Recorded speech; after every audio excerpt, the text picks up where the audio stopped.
Seja muito bem-vindo. Hoje eu tenho uma coisa super legal para mostrar para você. Olha quem eu tenho aqui. A Ju, que possivelmente você já conhece, já é minha modelo há algum tempo, tem uns looks super legais, a gente já brincou de tudo. Mas hoje, sabe o que eu escolhi a gente fazer? Ela tá gostando do cabelo, funciona muito bem, tá sempre linda. Então, hoje eu quero mostrar para você as ideias da gente trabalhar com cabelo seco. Por quê? Para pensar nisso. O cliente chega até você, ele tá gostando, mas tem pontos que estão incomodando. Então, por que não se fazer valer disso, né? Nessa situação, eu vou saber exatamente aonde interferir para a gente chegar no melhor resultado. E depois, claro, a gente segue o rito do salão, aquilo que é o mais prazeroso, que é fazer uma lavação, um tratamento, uma secagem bacana, para que o processo seja respeitado.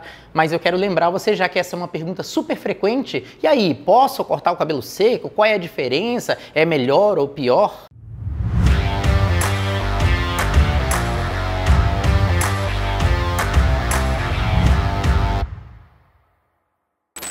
Então, vale lembrar que você pode e deve sim optar por aquilo que te gera conforto. Se você acha que é mais prudente, mais confortável trabalhar com cabelo seco para não abrir mão de nenhuma informação, você tem esse direito. Por exemplo, a Ju tá super gostando da ideia do mullet, né, que nós fizemos na outra situação, então eu quero manter isso, mas eu não quero deixar ele tão expandido. Então, com o cabelo seco, fica muito fácil de eu estabelecer esse objetivo, né? Então eu vou gerar esse encurtamento, esse controle do mullet, mas sem tirar demais. Falando sobre técnica, tem duas possibilidades que são bem legais. Você vê que eu posicionei ele de um jeito a interferir o menos possível na apresentação, eu praticamente só encostei nesse cabelo, e aqui eu estou fazendo um corte reto de verdade.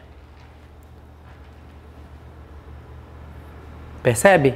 Estou criando uma ideia de linha e passeei por ele. Como segunda opção, você pode fazer isso aqui, ó, a técnica que chama-se de back cutting. Então, se você tem medo de criar algum tipo de marca, você pode fazer isso. Repara só, seguro no comprimento e vou sempre fechar a tesoura à medida que a tesoura é empurrada para dentro. Dessa forma, eu vou ter sempre fiozinhos bem irregulares. Então, estou tirando de vários comprimentos ao mesmo tempo. Isso vai sustentar uma irregularidade. E no caso de cabelos muito finos, especialmente cabelos que sejam muito lisos também, pode ser uma boa ideia.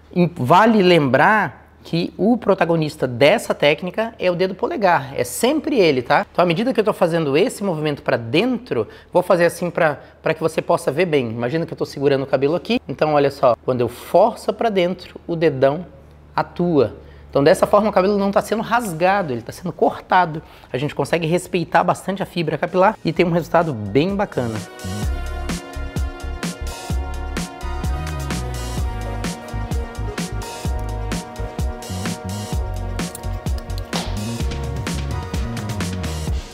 Pensa se todo o trabalho fosse fácil assim, que maravilha, né? Que o cliente já chega gostando. Olha os pontinhos de peso que eu identifiquei. Eu quero que você preste atenção. Tá vendo? O contorno de nuca tá super legal, o quanto ele se expande na hora de fazer essa construção de look para Ju, mas olha aqui. E quero lembrar que na outra vez que nós trabalhamos com a Ju, a gente trabalhou uma super desconexão. Essa parte, de fato, é bem mais comprida do que essa aqui. Então a gente curte essa história, essa possibilidade dela ter cabelos que se podem moldar de jeitos diferentes. Então eu quero manter isso, mas nem tanto assim.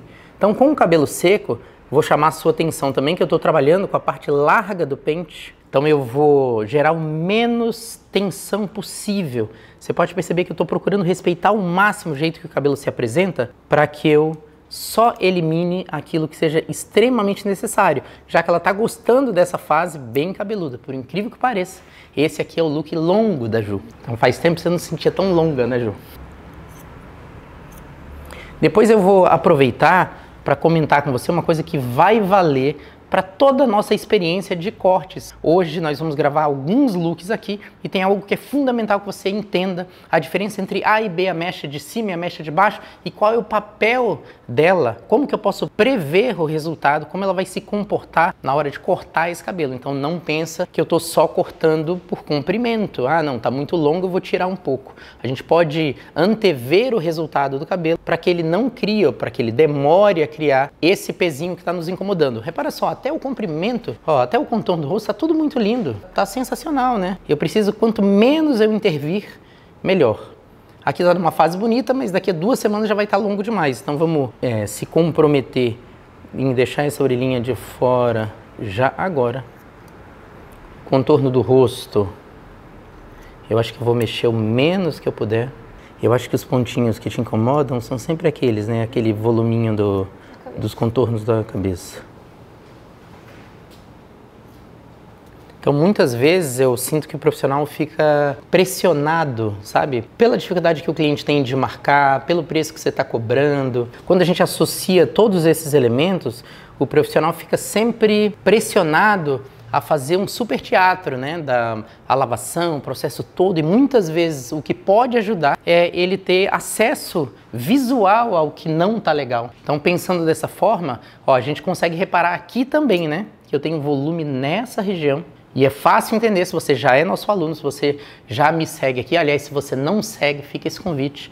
Ó, dá um curtir, comenta, compartilha com alguém que você acha que vai ser legal, que é interessante essa conversa, para que isso frutifique e a gente continue fazendo educação aqui para você. A gente sabe que o volume está nessa região porque o fio de cima termina exatamente nesse lugarzinho, que é o meu ponto de máxima expansão. Então não é surpresa nenhuma. Se eu não quero volume nessa região, tudo que eu preciso fazer é encurtar o fio de cima. Simples demais. Vou aproveitar para mostrar uma manobra que eu acho que você vai gostar muito. Olha só, vamos fazer uma lipoaspiração nesse volume agora, de um jeito mais simples do mundo, que eu acho que você vai gostar demais. Tá aqui o meu ponto de volume. Eu sei que esse volume vem dessa mecha aqui de cima, ó. Eu simplesmente vou tracioná-la para o alto e vou tirar aproximadamente um dedo. E agora você vai ver em tempo real a mágica que isso aqui vai fazer. Olha só, como por passe de mágica eu consigo manter o comprimento no contorno do rosto, agora o contorno de orelha respeitado, o mullet que ela está gostando, mas observa só aquele volume com a manobra muito simples. E por que que não marca? E por que que eu posso trabalhar nessa sessão como se ela fosse um ente único? Porque para cima nada marca. Então isso é uma coisa legal de você lembrar, tá? Tudo que eu traciono para cima, impossível você marcar. Então não precisa texturizar sem necessidade, não precisa ficar com medo. Vamos ver se isso é verdade para esse ladinho aqui também, olha só. Ó, gosto do contorno do rosto, tá super lindo. Aqui um pouquinho longo demais. Então a gente vai esculpindo esse cabelo de acordo com necessidade. Então vamos refazer esse contorno de orelha. Ó, respeitado o mullet. E, de novo, aqui acontece o mesmo fenômeno. Como meu ponto A de cima chega até aqui, inevitavelmente meu volume vem para cá. E o que a gente quer é deixar ele mais fluido, eliminar esse volume tão visível. Então, vou pegar a mesma seção, tracionar para cima e usar a mesma abordagem que eu fiz do outro lado. Um dedinho. Sem estresse, sem preocupação, corte reto, uma linha reta de corte.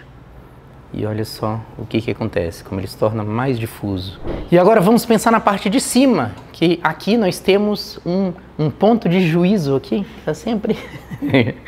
A gente tem um redemoinho super forte nessa região, e aí ele sempre cria esse movimento que fica bem gracinho, aliás, com esse tipo de look, né? Essa sensação que a Jo acabou de acordar agora e nem olhou pro cabelo.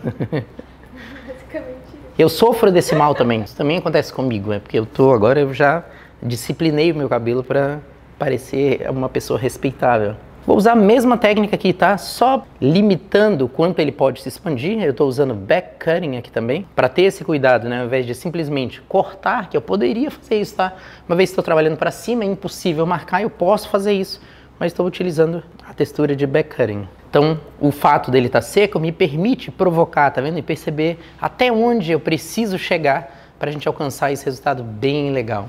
Ó, aqui na frente eu gosto muito, ele tem uma viradinha bem forte que eu sei que volta e meia incomoda a Ju, Mas eu vou procurar tirar pouco comprimento, tá? Porque ela tá gostando dessa fase bem comprida. Então aqui, eu vou mostrar para você, eu já mostrei várias outras vezes, mas a gente vai trabalhar com deep cutting bem próximo da pele. Então eu organizei esse cabelo de um jeito que fique confortável para mim, né? Para eu respeitar minha coluna, meu jeito de trabalhar, e vou trabalhar com a ponta da tesoura muito próximo à pele. Como eu quero separação, você vai reparar também que eu vou fazer várias repetições no mesmo lugar. Então repara que eu não estou movendo a tesoura a cada corte, não, eu estou ficando no lugar e repetindo 4, 5 vezes antes de fazer a movimentação. Você vai conseguir ver em detalhes agora. Eu quero separação para essa sessão, tá? Então repara, ó.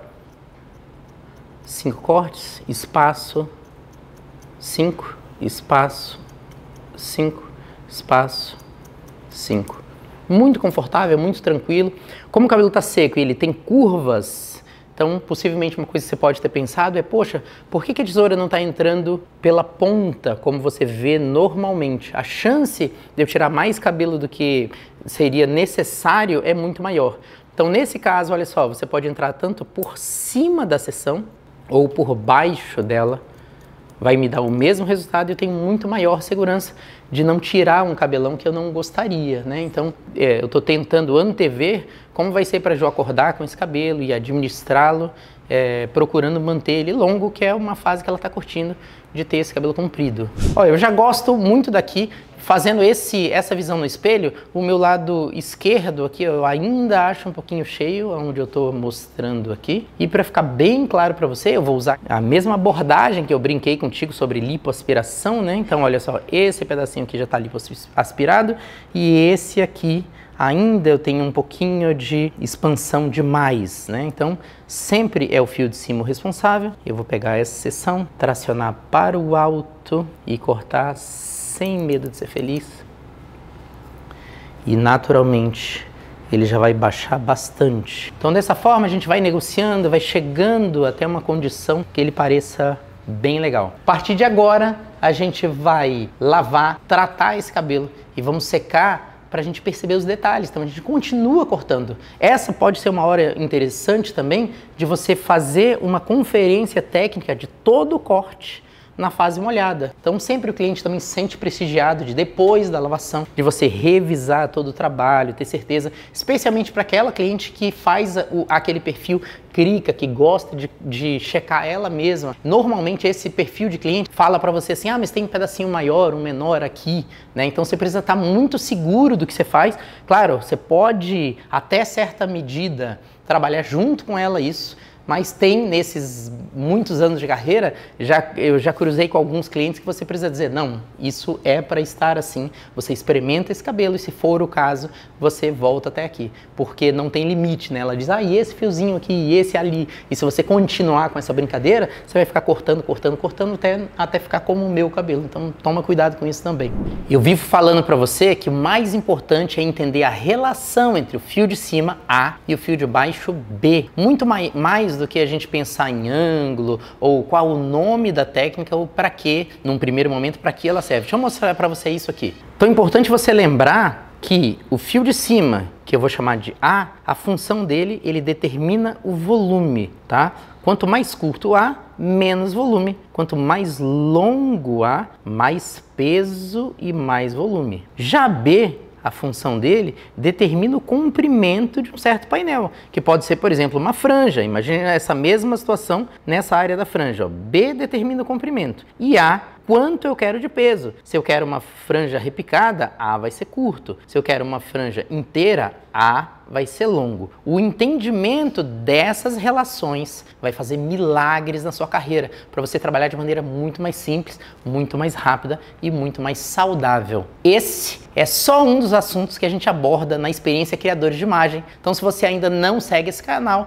não esquece de deixar o like, ativar o sininho para você sempre receber as notificações e, claro, compartilha essa conversa com outros profissionais para a gente seguir fazendo esse movimento crescer.